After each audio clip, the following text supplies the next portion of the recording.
पहली बार तो ये 3 बार बोलना जरूरी है, आप मेरी मुराद समझ गए। और दूसरी बात, हाथ उठाना बहुत जरूरी है, क्योंकि ये गदीर को याद करवाता है। अली अली अली अली अली अली अली हाँ या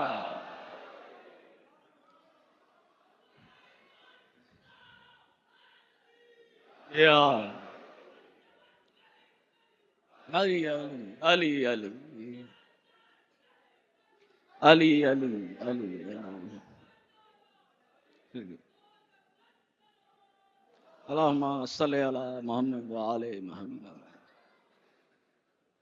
और यहां एक बात और बताता हुआ निकलूं कि गदीर हम लोग एक दिन मनाते हैं, मगर हिंदुस्तान में गरीब नवाज का ऐसा दरबार है कि जब सुबह दरबार खुलता है तो पहले मन कुन तो मौला पढ़ी जाती है। और चिश्तिया बज़्म में कोई महफिल की शुरुआत होती है तो वो कौल से होती है, मन कुन तो मौला। मैं सबसे पहले मंच पर उपस्थित सभी गणमान्य हस्तियों को नमस्कार करता हूं, और अपनी बात कहने से पहले मैं सुल्तान आगा साहब को एक बार यहां पर जहमत देना चाहूंगा। सर, आपने पूरा हिंदुस्तान यहां इकट्ठा कर दिया और आप 32 साल से इकट्ठा करते हैं, और सरधर्म ख्वाजा मंदिर ने इस छोटे से साइन में पूरे हिंदुस्तान को इकट्ठा किया है। मैं एक बार इस साइन को आपको प्रेजेंट करना चाहता हूं और बताना भी चाहता हूं कि इसमें है क्या।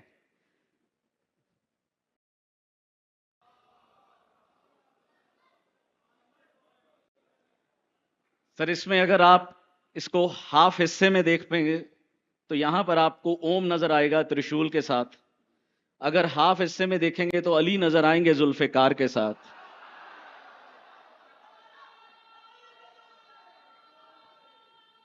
अगर यहां छोड़ देंगे तो ये ओमकार नजर आएगा सिखिज्म से। अगर बीच में चलेंगे तो अल्लाह नजर आएगा, और ऊपर आ जाएंगे तो ये पंचतन का हाथ है। पंचतन के साए में सभी हैं, इसके अंदर सभी धर्मों के निशान हैं। जैनिज्म का भी यही निशान है, और सबसे बड़ी बात, हमारा कर्म का हाथ भी यही है। अलम उठाने के लिए इसी की जरूरत पड़ती है। सर, ये हमारी तरफ से आपको एक This is my happiest moment of my life. Thank you sir, thank you ji. बाद में कर लेंगे।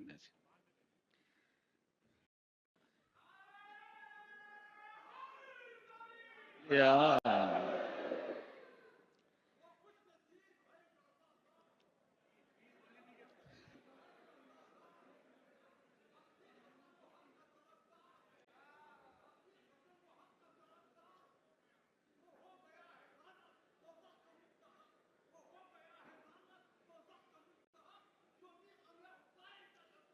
बेशक बेशक बेशक।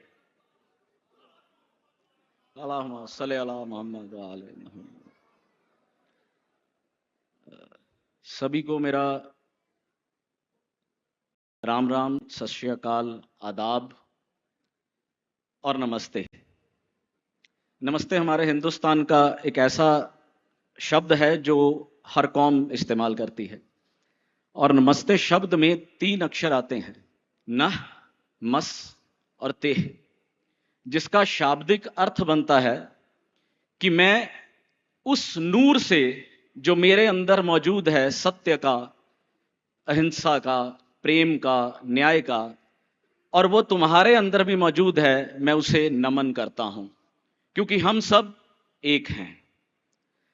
और अगर हम सब एक हैं तो ना तो हम हिंदू रहे, न मुसलमान रहे, न सिख, न ईसाई।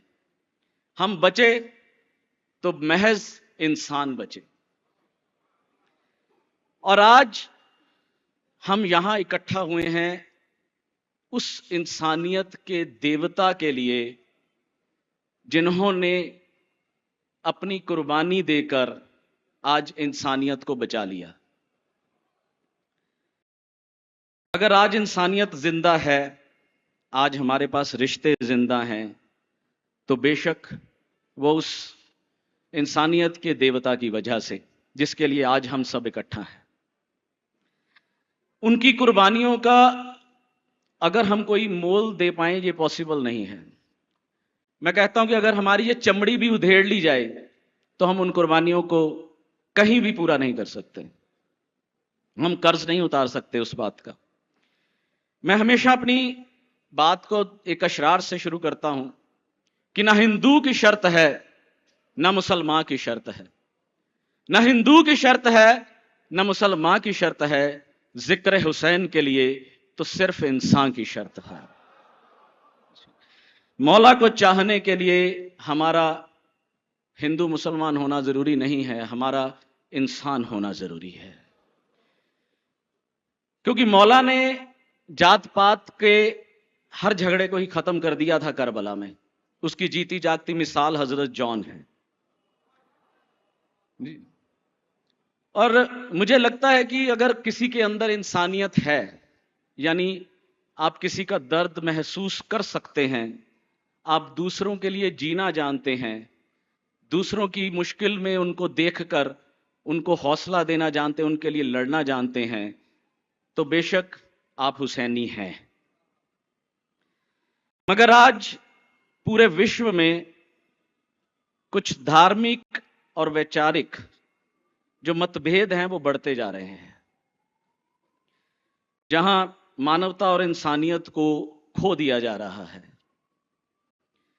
मगर हर धर्म का जो मूल है, जो हर धर्म का तत्व है, बेस है, वो करुणा है, न्याय है, मानवता है, इंसानियत है। मगर विडंबना यह हो चुकी है कि अक्सर धर्म की ही उपयोगिता हिंसा, अन्याय, घृणा और उसे ही अनुचित ठहराने के लिए इस्तेमाल कर लिया जाता है। और यह समय की मांग है कि हम इस बात को समझें कि मानवता किसी भी धार्मिक पहचान से ऊपर है। इंसानियत किसी भी धार्मिक पहचान से ऊपर है। सच्चा न्याय और सत्य ये तभी हमें मिल सकते हैं जब हम सांप्रदायिक मतभेदों से ऊपर उठकर मानवता को प्राथमिकता देना शुरू करेंगे, जैसा कि मौला ने करबला में करके दिखाया। आज इस माहौल में मौला हुसैन की शिक्षाओं की बहुत जरूरत है हमारी जिंदगी में। मैं अपनी ही बात करता हूं कि मैं अपनी जिंदगी में बिल्कुल नास्तिक रहा हूं। मैंने कभी 35 साल की उम्र तक ईश्वर को माना ही नहीं। ऐसा माहौल रहा है कि मुझे यह लगता था कि हर कोई अपने आप को यह कहता है कि मैं ही सर्वश्रेष्ठ हूं, मैं ही बेटर हूं, मैं ही सुपीरियर हूं, मगर मानवता की बात कोई नहीं करता। आडंबर तो हर जगह नजर आता था, मगर मानवता, इंसानियत मुझे नजर नहीं आती थी, जिसके चलते मैं नास्तिक बन गया। मगर एक पूरा मजमा गौर दे रहा है मेरी बात को, सब जहनी लोग बैठे हैं। आप सोच रहे होंगे तो फिर आज मैं यहां कैसे? अब ये बहुत बड़ी एक बात है कि अगर कोई नास्तिक इंसान एक दम से बदल जाता है तो उसके पीछे कुछ ना कुछ बड़ा ही रहा होगा। और मुझे खुशी इस बात की है कि मैं नास्तिक से आस्तिक नहीं बना, यानी मैं नास्तिक से धार्मिक नहीं बना, मैं नास्तिक से हुसैनी बना हूं। क्योंकि हुसैन, जो हुसैनी होगा वो इंसानियत का पुजारी होगा, वो किसी धर्म का पुजारी नहीं होगा।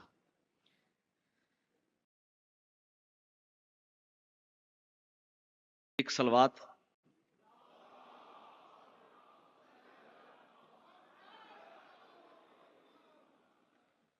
मेरी जिंदगी का यह बदलाव मौला गाजी अब्बास की बशारत के बाद हुआ था, जिसकी सिर्फ एक ही लाइन मैं आपको बता रहा हूं कि चले आओ मेरी तरफ। और उस बशारत के बाद जो मेरे जहन में सवाल थे वो सब मिट गए, सब खत्म हो गए। मगर मेरी ऑब्जर्वेशन ये कहती है कि खुद को हुसैनी कहना आसान नहीं है, ये सबसे मुश्किल काम है। हुसैन का नाम लेना, खुद को हुसैनी कह देना बहुत ही मुश्किल है, क्योंकि हुसैन खाली एक नाम नहीं है, हुसैन एक सोच है, हुसैन एक क्रांति है, हुसैन एक न्याय है, हुसैन एक सच है, एक विचारधारा है। हुसैन जिंदगी का सिद्धांत है। हुसैन जब हम गिरते हैं तब हमारी ताकत है। हुसैन हमारी जिंदगी डोल जाए तो आधारशिला है। हुसैन जब हम पथ भटक जाएं तो मार्गदर्शक हैं। हुसैन जब कुछ समझ ना आए तो संदेश देते हैं। हुसैन एक समर्पण का नाम है हुसैन, जिन्होंने सब दे दिया और उफ तक नहीं की। इश्क की दूसरी जात हुसैन है।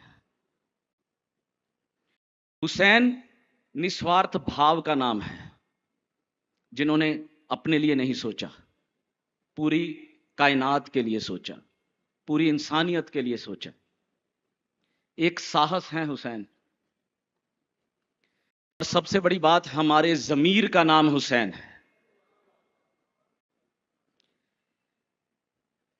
अगर हम कहीं अशांति में आ जाएं तो सीने पे हाथ रखकर जब हुसैन कहते हैं तो शांति का नाम हुसैन हो जाता है। और यही सद्भाव है हुसैन। मेरी दृष्टि में सबसे बड़ी बात यह रही है कि मेरी जिंदगी को जिन्होंने एक दिशा दी, वो दिशा हुसैन है, वो दृष्टिकोण हुसैन है। इसलिए मैं कहता हूं कि खुद को हुसैनी कहना बहुत मुश्किल है, कि अगर आपको हुसैनी खुद को कहना है तो आपके अंदर, आपके किरदार में हुसैनियत के वो सब तत्व होने चाहिए जो उनके अंदर थे। हम तभी हुसैनी बन सकते हैं। हम लोग जब ताजियादारी करते हैं तो बहुत लोग मुझे कहते हैं कि तुम रोते क्यों हो। तो मैं, कुछ आपको पता है कि कई तरह के लोग होते हैं, तो एक ही बात उनसे कहता हूं कि जिक्र हुसैन से जो भी जलते हैं, जिक्र हुसैन से जो भी जलते हैं, इंसानियत की जुबान में हम उन्हें यजीद कहते हैं।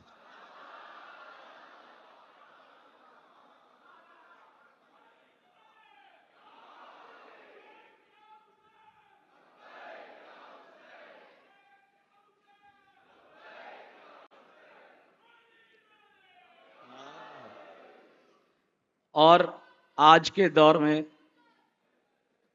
आज के दौर में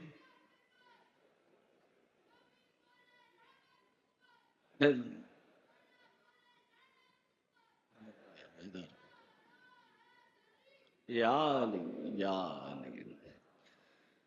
और आज का वो दौर है जब यजीद हमें कदम कदम पर मिल रहे हैं। आज का वो दौर है कि हर कदम पर यजीद है। और मुसीबत हमारे लिए ये है कि ना तो आज हम बंदूक से उससे लड़ सकते हैं, ना तलवार से, ना भाले से, ना नेज़े से। आज अगर हमें उससे लड़ना है तो हमें किरदार मौला का लेना होगा, मौला की शिक्षाओं पर काम करना होगा। उस किरदार के जितने तत्व हैं, जो एसेंस हैं, उन्हें अपने भीतर उतारना पड़ेगा। मौला की शिक्षाओं पर काम करना बेहद जरूरी है। सच के लिए खड़े होना, न्याय के लिए गर्दन कटवा देना, अत्याचार के खिलाफ खड़े रहना, अपने सिद्धांतों के प्रति अडिग रहना, कॉम्प्रोमाइज नहीं करना, करुणा और मानवता हमेशा आपके भीतर रहे, धार्मिक मतभेदों से ऊपर उठकर मानवता के लिए काम करना, ये हैं वो मौला की शिक्षाएं जिन पर आज हमारे यूथ को काम करना होगा। जब हमारे भीतर ऐसी क्रांति, ऐसी सोच और ये सच हमारे भीतर खड़ा हो जाएगा तो यजीद खुद ब खुद खत्म हो जाएगा। मैं हिंदू हूं, मौला का ताजिया बिठाता हूं, मातम करता हूं, और जब आप कहते हैं कि मजलिस, तो हमारे वहां पर मैं कहता हूं कि आओ सुनो, मैं हुसैन की कथा करूंगा। और जो लोग सुनने आते हैं वो बेशक हुसैनी हो गए, क्योंकि जब आप इस इंसानियत के देवता की कथा को सुनते हो तो आप खुद ब खुद नतमस्तक हो जाते हो। मुझे किसी ने पूछा तुम रोए क्यों? मैंने कहा कि तू क्या पूछता है कीमत अश्के हुसैन, क्या पूछता है तो कीमत अश्के हुसैन, मैं दामन निचोड़ दूं तो फरिश्ते भी वजू करें।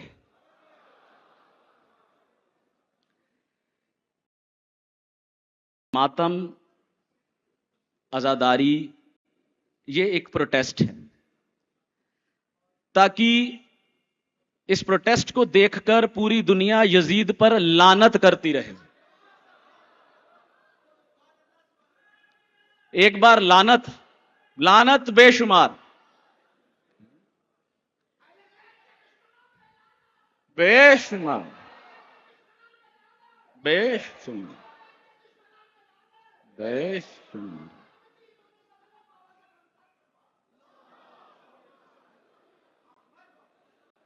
मैं आपको एक मौजज़ा बताता हूं अपना।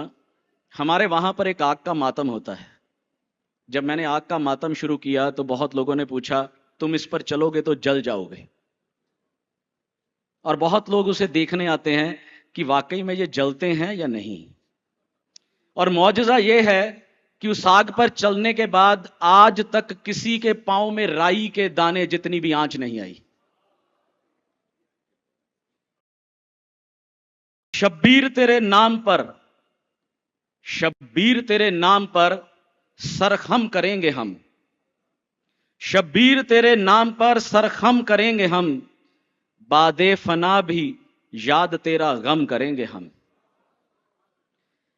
अंगारे अगर मौजज़े से फूल बन गए, अंगारे अगर मौजज़े से फूल बन गए, अपनी चिता पर आग का मातम करेंगे हम।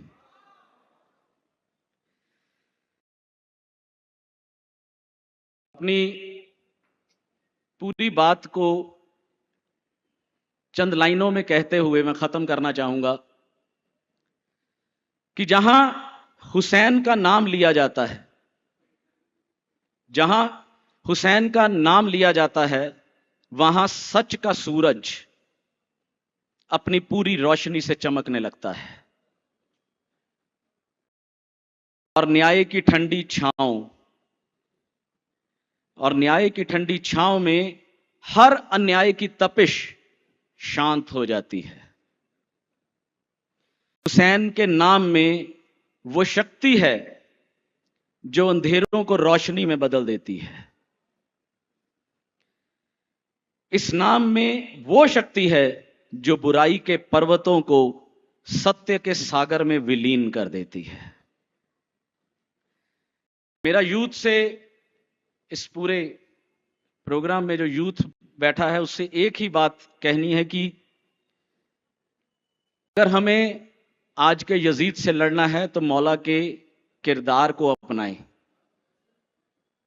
ये बहुत जरूरी है।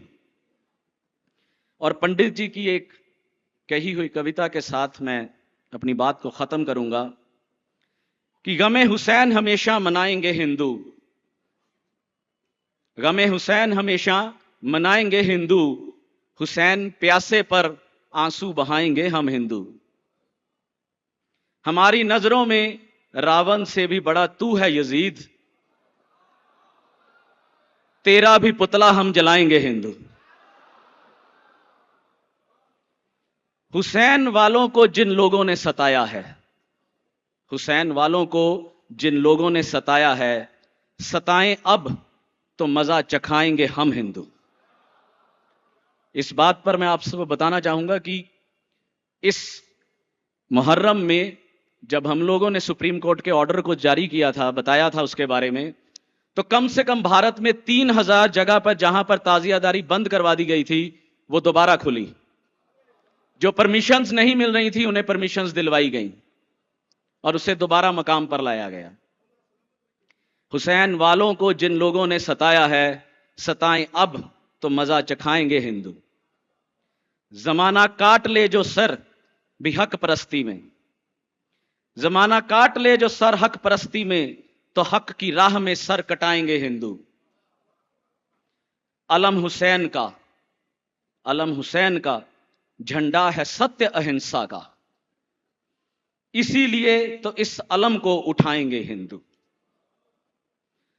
धर्म का नाम, धर्म के नाम पर जिसने काट दिया सर,